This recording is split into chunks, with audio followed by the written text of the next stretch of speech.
Peristiwa Mi'raj yang jarang diceritakan orang itu, Rasulullah itu ketemu Nabi Adam.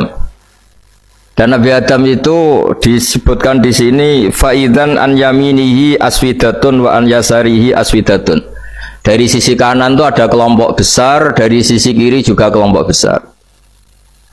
Saya baca teks aslinya ya, tabarruk ya, supaya dapat berkah dari bahasa Rasulullah SAW. Ini cerita Nabi ketika ketemu Nabi Adam.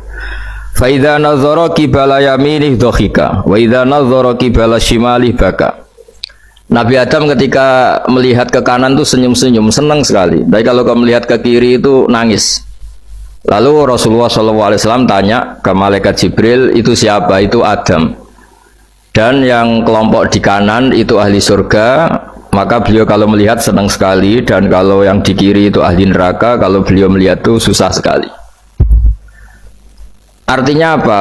Betapa susahnya jadi Nabi Adam itu. Jadi kalau misalnya ada koruptor ketangkep gitu ya, yang nangkep ya cucunya, yang ditangkep juga cucunya. Kalau kita punya anak 10 itu, terus yang satu misalnya nyuri milik temannya, milik saudaranya itu, sing naboi ya anaknya, yang ditaboi juga anaknya. Kayak apa tersiksanya seorang Nabi Adam? Karena nggak punya pilihan, pasti dari sekian kasus dolim dan mazlum, yang mendolimi maupun yang didolimi itu pasti anak cucunya. Jadi betapa susahnya seorang Nabi Adam. Jadi termasuk kearifan kita sebagai manusia itu belajar dari takdir yang kita hadapi, yaitu keterbatasan kita sebagai manusia. Kita harus bisa ngelola kegagalan, terima kodok kodar.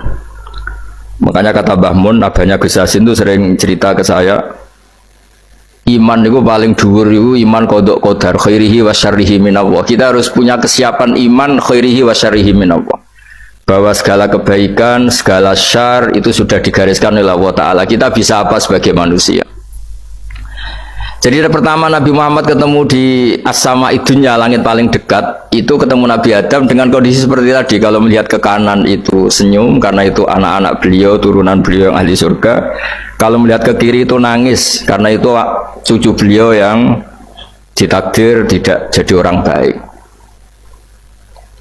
Artinya kalau ada peristiwa sosial apa saja, yang satu zalim, yang satu mazlum, atau yang satu benar, yang satu salah, atau sama-sama benar tapi salah paham, itu semua adalah cucu Nabi Adam alaihi salam. Dan itu membuat beliau kadang-kadang dohika, kadang-kadang senyum, kadang-kadang baka, kadang-kadang nangis.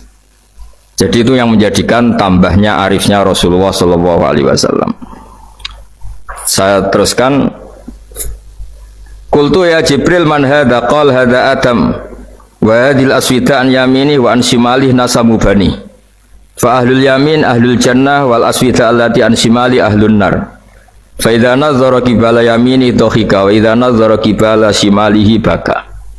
Itu seperti misalnya kita punya anak 5, yang satu sukses jadi profesor doktor atau jadi orang alim, yang satu sekolah saja gak naik, misalnya sudah gak naik, ngentekno dunya itu nghabiskan harta itu kan.